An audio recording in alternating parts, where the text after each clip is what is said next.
Greetings, Jericho here, and welcome to We the People, a new birth of freedom. Thank you so much for stopping by. I really appreciate it.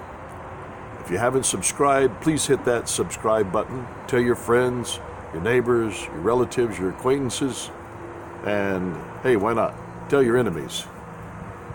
Leave your comments below. We can discuss things. Appreciate it. Okay, I want to read something to you. Certainly, it's something that you should be very, very familiar with. You get these glasses on and so I can see these words up close. Thomas Jefferson penned these mighty, powerful, impactful words. Profound, simple, but profound. We hold these truths to be self-evident. He didn't say that a Supreme Court decided on these truths. He didn't say it was decided upon and voted upon and legislated by a political party. Certainly, a tyrant did not determine these truths. No president, no vice president, no Congress, no Senate. We, individual, sovereign, independent people, we the people, hold these truths to be self-evident. In other words, Thomas Jefferson is saying, you don't have to look very far. It's intrinsic. It's inherent inside of you. Look inside you. It's right there. And then he lists those self-evident truths. Number one, all men are created equal. Remember, at that time, the word men or man, especially men, simply meant gender neutral. And you say, well, how do you know that? Well, simply because even though equal rights for women had not yet advanced or evolved, but these men that drafted, or this man that drafted these words, and the men that voted on these words to be ratified, they had wives, they had children, and that's why the preamble to the Constitution talks about ourselves and our posterity. They certainly wanted their wives and their children to be recipients of this newly discovered liberty that they wanted to see applied to their lives and their pursuits. So men was gender neutral. That's number one. All men, all women, all children are created equal. What does that mean, created equal? It simply means that each and every one has the same equal access to life, liberty, and the pursuit of happiness. Now, equality does not always mean capacity. Please understand that. Equality does not always mean capacity. Each and every one of us have different capacities. So equality is not synonymous with capacity. You understand that? But we all have the same equal access to these self-evident truths. Here's one. All men are created equal. Number two, they are endowed by their Creator. Endowed by their Creator. See? Not a Supreme Court, not a political party, not a Senate, not a Congress, not a tyrant, not a president, not a vice president, and not a king. At that time, they were opposing the tyranny of the king. He did not make these truths self-evident. They are endowed by their Creator. Remember, our founding fathers, for the most part, were deists. They believed in a Creator. They did not believe in evolution. They believed in a Creator. Although they had certain limitations in their belief, or they put certain restrictions on their belief, they didn't believe that this Creator always stepped in and just involved himself in the everyday lives of men.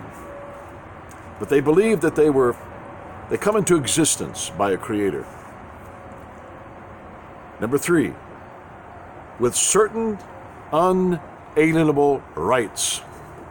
Now remember, these are truths that are self-evident.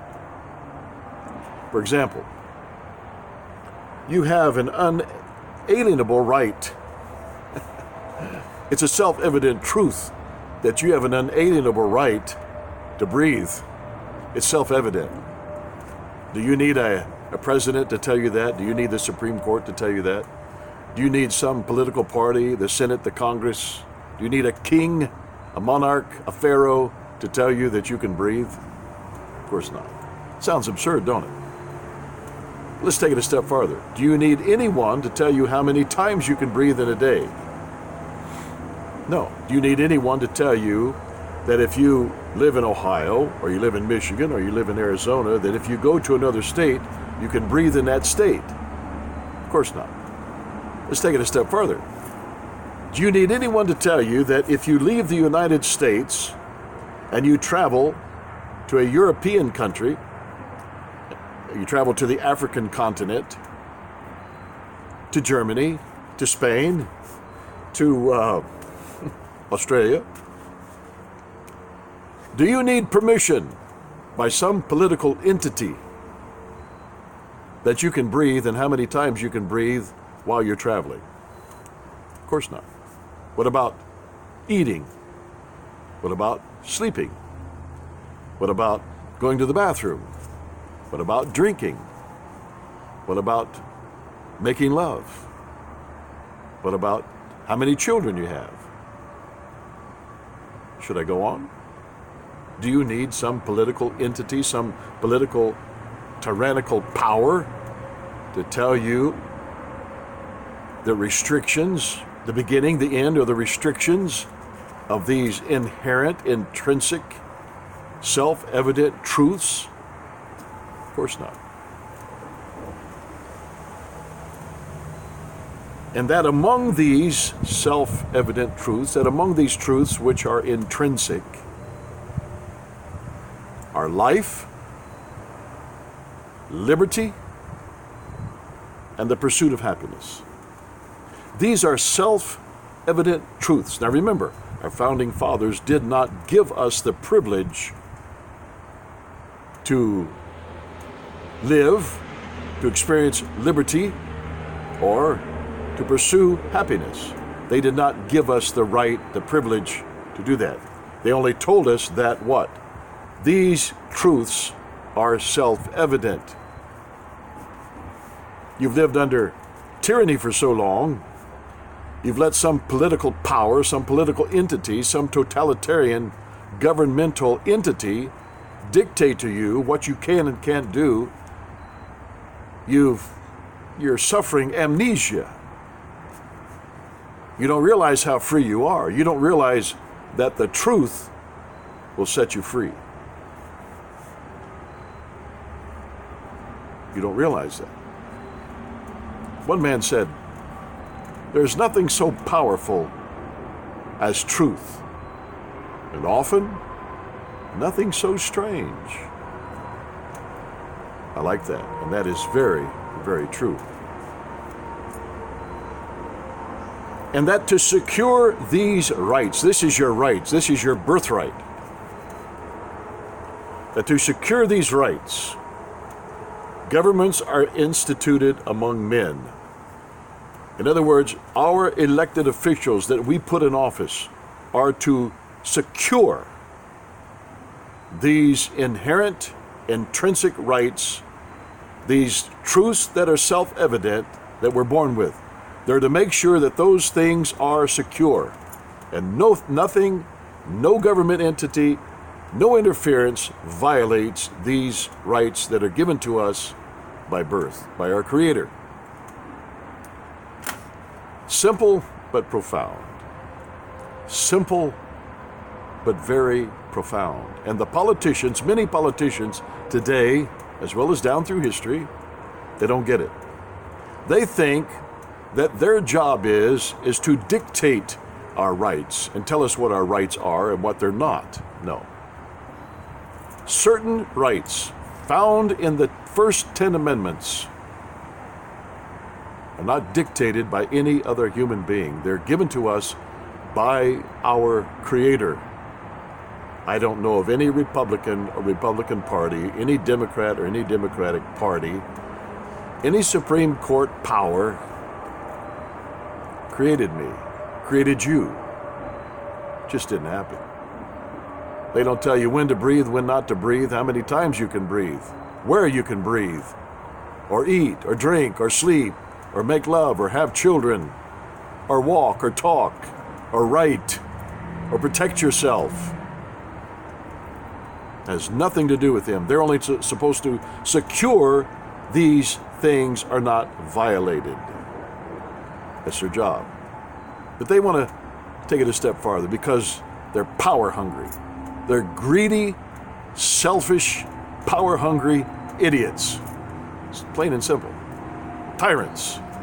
Despotic individuals that want all the power they can get so they can tell you and me what we can and cannot do. That is not according to our founding documents. You will know the truth, and the truth will set you free, said a very, very wise man. I like the ring of that. I like the sound of it. You shall know the truth, and the truth shall set you free. You want to know truth? Or do you want some political party or some Supreme Court decision to interpret truth to you? It's inside of you, people. Don't forfeit that. Don't hand that over to some human government. Don't do that. Your Creator put those things inside of you. Don't forfeit it and hand it over to a human governmental power that will abuse it. Listen here. If we can't trust them with our money, can you? With the national deficit that we have that's not even talked about anymore, just keeps building and mounting up and mounting up and mounting up. If you can't trust somebody with your money, why would you want to consider, even entertain the thought of trusting them with your life, your liberty, and your pursuit of happiness? Until next time, be a true American, and God bless you.